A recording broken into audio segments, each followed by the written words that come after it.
अस्सलाम वालेकुम नाजरीन किराम, खैर मकदम है आप सबका द रियल कश्मीर न्यूज पर। तो योगा एक ऐसी वर्जिश है जिससे कई मुफाद हैं, जैसे कि आर्थराइटिस, बदहजमी, पेट के दर्द, नींद की कमी से राहत, दिल की सेहत, जिस्मानी चुस्ती और तंदुरुस्ती, ताकत, लचक और तवाजन। इसके अलावा वजन कम करने के लिए और खुश मिजाजी में इजाफा करने के लिए भी योगा का इस्तेमाल किया जाता है। वादी कश्मीर में जो है योगा की अहमियत और मकबूलियत बराए वक्त बढ़ती जा रही है। जैसे कि आप सब जानते होंगे कि भारत का सबसे अजीम और शान योगा सेंटर जो है हमारे जम्मू कश्मीर में ही मौजूद है। वो उधमपुर के मंतलाई इलाके में पटनी टॉप की खूबसूरती की तले मौजूद है।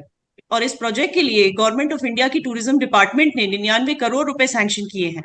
इसके अलावा जब से प्राइम मिनिस्टर मोदी ने योगा डे का आगाज किया 2015 में, तब से लेकर आज तक हर साल जून में कश्मीर में योगा डे भी मनाया जा रहा है। और जम्मू कश्मीर के जो गवर्नमेंट सर्विसेज के मुलाजिम हैं उनके लिए बाकायदगी से योगा के सेशंस ऑर्गेनाइज किए जाते हैं रेगुलरली, ताकि उनका स्ट्रेस मैनेजमेंट किया जाए, मतलब कि उनकी कशीदगी का इंतजाम किया जाए। इसी कसीर मकसदी योगा का एक नमूना है सहज योगा।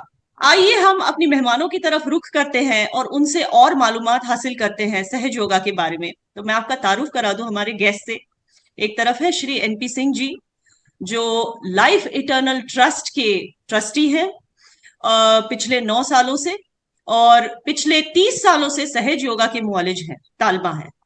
और दूसरी तरफ है कुलदीप कटारिया साहब, ये भी लाइफ इटर्नल ट्रस्ट के ट्रस्टी हैं और इन्होंने कुछ 15-20 सालों से सहज योगा प्रैक्टिस किया है। मैं आपको बता दूं, लाइफ इटर्नल ट्रस्ट पूरे भारत में एक ऐसी तंजीम है जो योगा को प्रमोट करती है और योगा की बेनिफिट्स लोगों को अवेयर कराने की कोशिश करती है। और इसका आगाज 1972 में माताजी निर्मला देवी ने किया था। मैं एनपी सिंह जी आपसे शुरू करना चाहूंगी। मैं आपसे पूछना चाहूंगी कि सहज योगा क्या है और ये बाकी के जो योगा आसन होते हैं उससे अलग किस तरह है? जी जी मैडम जी।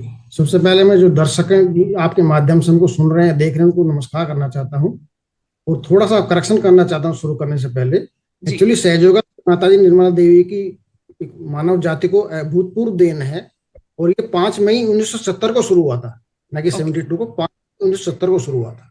ओके और मैं 2009 से 2018 तक ट्रस्टी था और 3 साल कोर्ट में रहा हूँ। एट प्रेजेंट मैं ट्रस्टी नहीं हूँ और पिछले 3 डेट से मैं सहयोगा का फॉलोवर हूँ। ओके याना जी, आपके माध्यम से मैं बताना चाहता हूँ कि सहज योगा और योगा से जो डिफरेंस है, चलिए जो आपने भी योगा की बात किया, फिजिकल योगा की बात कर रही थी, ये स्पीच योगा है। इसके माध्यम से अगर हम क्या नाम से मेडिटेशन करते हैं तो हम फिजिकली, मेंटली, स्पिरिचुअली, इमोशनली हर तरह से बैलेंस हो सकते हैं। और ये माता जी ने जो शुरू किया था, इसमें उन्होंने बताया कि हम उस शक्ति से, जिसको हम अलग अलग नाम देते हैं, कोई परमात्मा बोलते हैं, अल्लाह बोलते हैं, जीसस क्राइस्ट बोलते हैं, वाहिगुरु बोलते हैं, उस शक्ति हो सकते हैं सहज योगा के माध्यम से। और जुड़ने के बाद हम अपने नर्वस सिस्टम पर महसूस भी कर सकते हैं कि हम उस सोर्स से जुड़े और जुड़ने के बाद हमको क्या फायदा हुआ। ये बताने की जरूरत नहीं, कि हम ये मानने की जरूरत नहीं ऐसी कि मैंने कहा और आपने मान लिया। आप खुद अपने नाड़ी तंत्र पर, नर्वस सिस्टम पर इसको महसूस कर सकते हैं। ओके। तो कुलदीप कटारिया जी, ये बताइए कि एक चीज होती है सहज योगा में कुंडलिनी अवेकनिंग, तो इसके बारे में बताइए कि ये इतना मुश्किल क्यों होता है, ये होता क्या है और इतना मुश्किल क्यों होता है? नमस्कार। सहज योग कुंडली के बारे में आपने पूछा। सहज योग कतर साथ में आपके साथ जो जन्मा हुआ है, योग से तात्पर्य मिलन, जुड़ना। मनुष्य का संबंध परमात्मा से हो सकता है सहज योग के द्वारा। श्री माताजी निर्मला देवी ने 5 मई 1970 से प्रारंभ किया। वर्तमान में 140 देशों में ये फैला हुआ है।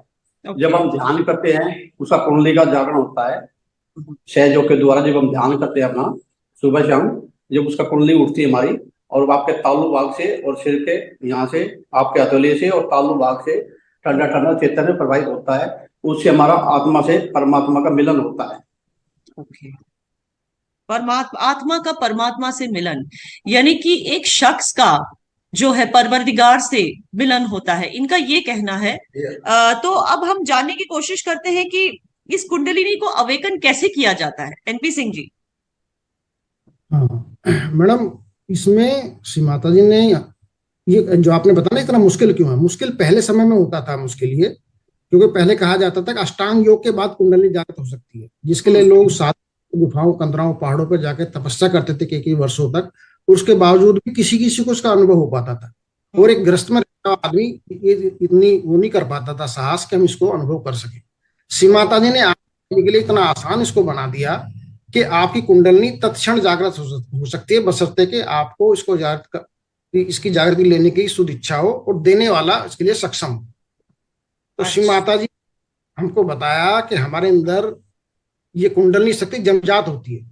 जब बच्चा माँ के गर्भ में आता है और 2.5-3 महीने की फॉर्मेशन होती है, तो शक्ति उसके सारे अंगों में जान डालने के बाद वो नीचे जाके जो स्पाइनल कोड जहाँ खत्म होती है, वहाँ एक सैक्रम बोन होती है छोटी सी, उसमें जाके बैठ जाती है। चूंकि कुंडल इसलिए उसको ग्रंथों में कुंडलनी शक्ति कहा है। डॉक्टर्स भी इसको जानते हैं, डॉक्टर्स को कहते हैं बची हुई शक्ति, रेजिडुअल एनर्जी, क्योंकि जो सारे अंगों में जान डालने के बाद जो लोटस को नहीं, इस कुंडलनी शक्ति को। अच्छा, हाँ, इसको रेजिडुअल एनर्जी के नाम से डॉक्टर जानते हैं, क्योंकि ये जान डालने के बाद जो बची हुई शक्ति वहां जाके बैठ जाती है। ओके। हाँ, आपने देखा होगा जब बच्चा पैदा होता है उसका तालू भाग बड़ा मुलायम होता है, लप लप करता है यहाँ से लिम्बिक एरिया, तब तक उसमें जागृत होती है। अच्छा। और जैसे बच्चा है उसके अंदर तेरा मेरा की फीलिंग स्टार्ट होती है, तो धीरे धीरे मेरा कैल्सिफाइड हो जाता है। फिर हम जैसे समाज में रह रहे हैं उस तरह ही हमको जो संस्कार हमको मिले उस तरह हम पढ़ने बढ़ने लगते हैं। बिल्कुल। और इसी को फिर हम श्री माता के आशीर्वाद से जागृत कर सकते हैं।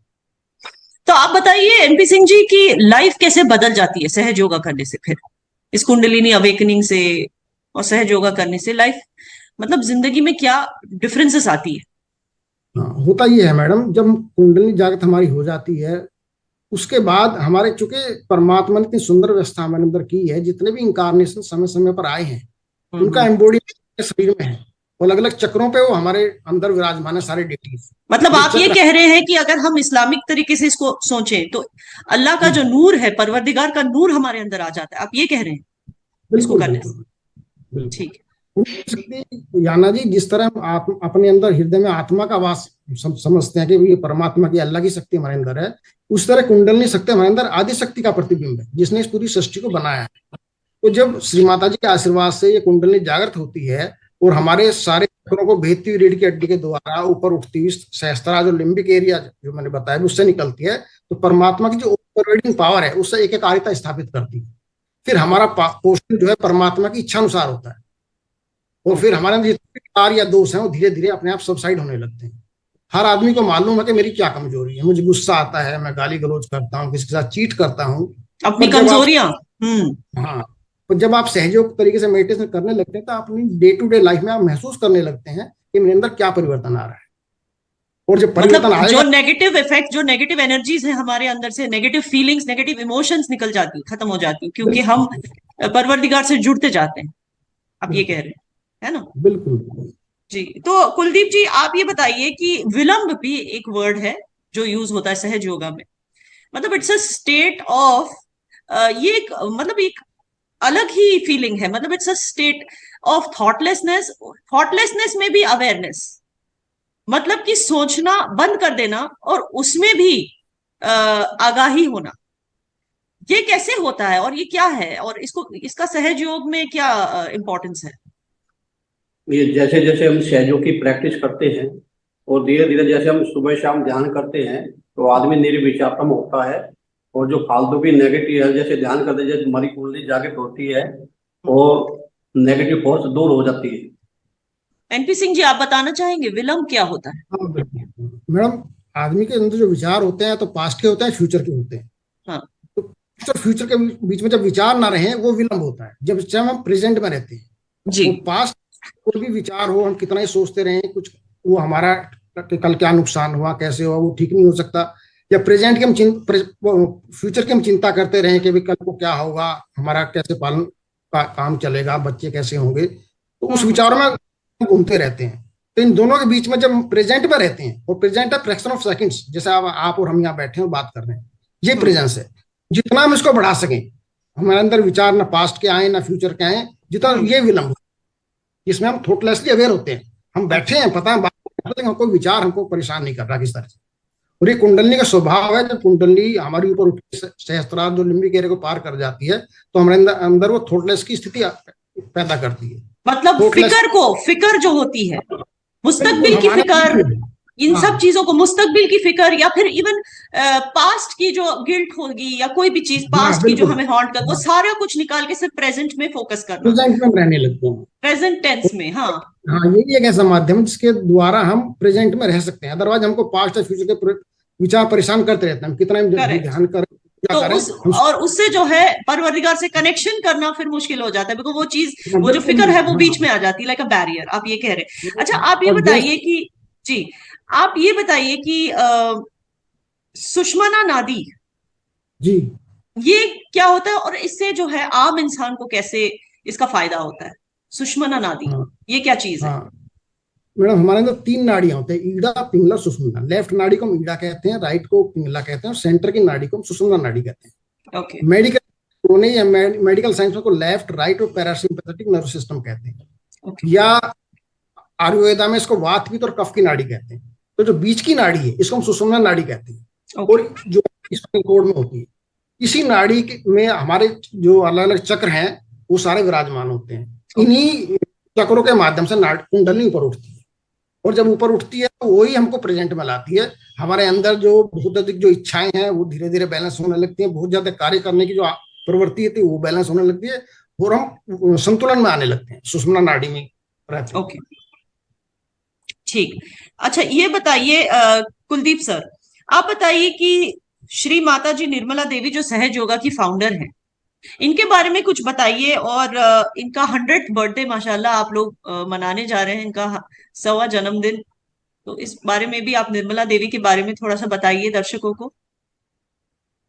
श्री माता निर्मला देवी ने 5 मई सन 1970 से सहज योग प्राप्त किया, नारगोल समुद्र तट के किनारे, गांधीनगर, गुजरात से। फिर धीरे धीरे 10-20 लोगों को बताया, फिर 100 लोगों को बताया, फिर धीरे धीरे हम तक ये पहुंचा है। और माँ निर्मला देवी अब 100वां बर्थडे है, इसको हम सोच रहे हैं बड़ी धूमधाम से मनाए, और पूरा विश्व इसमें सहयोग कर रहा है श्री माता जी के 100वें बर्थडे में। जी, तो ये आप कहाँ मनाएंगे? मतलब ये इसका हम दिल्ली में मना रहे हैं, हमारे छिंदवाड़ा है, वहां भी मन है। तो एनपी सिंह जी, फाइनली आप ये बताइए कि सहज योगा कितना फैल चुका है भारत भर में या दुनिया भर में? क्योंकि जैसे कि आप जानते हैं कि जब से योगा डे का आगाज हुआ है, तो गैर मुमालिक बिरादरियां, मतलब फॉरेन कंट्रीज के भी कम्युनिटीज बहुत सारे हैं जो योगा को सराहने लगे हैं। तो सहज योगा बाय इटसेल्फ वो कितना पॉपुलर हो चुका है, कितने लोग इसको फॉलो करते हैं, और इंडिया में ये किस तरह बढ़ता जा रहा है, इसके बारे में जरा सा बताइए। याना जी, इंडिया में तो लगभग कोई शहर या कस्बा नहीं बचा या गांव नहीं बचा जहां सहज योगा ना पहुंचा हो, और हमारा यही प्रयास जन जन तक इसको पहुंचा सके। और विदेशों में भी कम से कम 140 देशों में इस टाइम सहज योगा चल रहा है।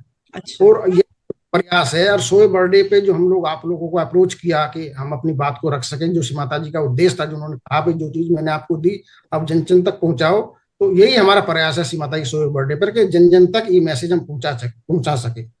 और ये सबसे बड़ी बात मैं आपको बताना चाहता हूँ कि यही सहज योगा इतनी अच्छी चीज है कि हम सोचते हैं जिसके माध्यम से हम फिजिकली, मेंटली, स्पिरिचुअली अच्छे से बैलेंस हो गए, हमारे अंदर संतुष्टि आ गई, उदारता आ गई, हम लोग शांत प्रवृत्ति के बन गए, कि हम जन जन तक ये मैसेज होता था कि वो लोग भी सारे ठीक हो सके, सब लोग इसका आनंद उठा सके, उनके परिवार में शांति हो। हम लोग जो जाति, धर्म, सत्ता के नाम पर लड़ते हैं, आपस में झगड़ते हैं, इन चीजों से हम, ये हमारा उद्देश्य जी। तो मैंने कहीं नहीं जी जी जी कंटिन्यू।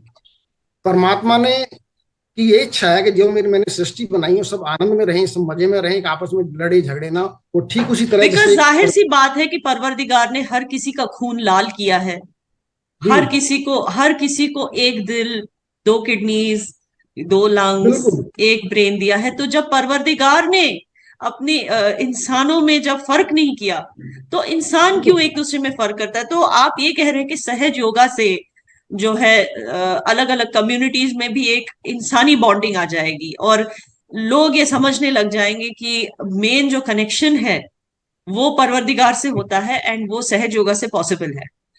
सो बिल्कुल, जैसे हम इसको कभी जी शुरू करते हैं तो हम पहले यूनिट ठीक होती है, फिर समाज ठीक होता है, फिर शहर ठीक होता है, देश ठीक होता है, और पूरा विश्व एक चीज सोचने लगता है। जी परमात्मा ने वायु बनाई, कहीं गर्म बनाया, कहीं ठंडा बनाया, कहीं पहाड़ बनाए, कहीं समुद्र बनाए, और हम उसको बांट के बैठ गए। उनका तो था जहां आपको अच्छा लगे आप घूमो फिरो जाएं, पर हम उसको क्या नाम है आप अपना मान के बांट के बैठ गए, और इसी से परमात्मा को बड़ा कष्ट होता है कि हम उनके नाम धर्म और समाज के नाम पर लड़ रहे हैं। तो सहयोग एक इतना सीधा सरल माध्यम है, अगर इसके माध्यम से परमात्मा को ध्यान करें, उनकी भक्ति करें, तो हमारे अंदर एक रूपता आने लगती है, हमारे विचार सबके एक होने लगते हैं। फिर हमको किसी दूसरे की चीज की का लालच नहीं होता, दूसरे की तरफ हमको गलत दृष्टि हमारी नहीं होती, दूसरे की चीज को हम छीनने की प्रवृत्ति नहीं छूट जाती है, और हम सब लोग एक हो जाते हैं। और यही हमारा माता जी के माध्यम से, ये आप लोगों के माध्यम से मैसेज है कि जन जन इसको अगर प्राप्त कर सके तो समाज में बहुत ही सुंदरता से आनंद पूर्वक पूरे परिवार सब रह सकते हैं। मतलब जैसी दुनिया परवरदिगार खुद चाहते हैं कि मेरे जो जिन इंसानों को मैंने बनाया है, जिनको ये खूबसूरत दुनिया मैंने तोहफे के तौर पे दी है, वो जैसे वो चाहते हैं कि हम सब रहें, बिल्कुल वैसा बिल्कुल, एक समाज पॉसिबल है सहज योगा की प्रैक्टिस से। तो 100%। जी, तो थैंक यू सो मच आप दोनों हमारे शो पर आए और इतनी इम्पोर्टेंट बात हमसे और हमारे दर्शकों से की, हमें इस चीज की अवेयरनेस दी कि किस तरह परवरदिगार से हम जुड़ सकते हैं योगा के माध्यम से। एंड आई होप कि आपकी तंजीम जो भी कोशिशें कर रही है इस खूबसूरत सी इल्म को दुनिया भर में फैलाने की, वो कोशिश में आप लोग हमेशा कामयाब रहे, ये हमारी दुआ रहेगी द रियल कश्मीर टीम की तरफ से। थैंक यू सो मच हमारे साथ जुड़ने के लिए। धन्यवाद। हम भी आपका हृदय धन्यवाद। से धन्यवाद करते हैं, आपके माध्यम से हमारी बात जन जन तक पहुंची, और ये इंशाल्लाह, आप इंशाल्लाह। So thank you so much नाज़रीन किराम, ये था हमारा शो सहज योगा पर। आगे देखते जाइए और ऐसे शोज, जुड़िए हमारे साथ द रियल कश्मीर न्यूज पर।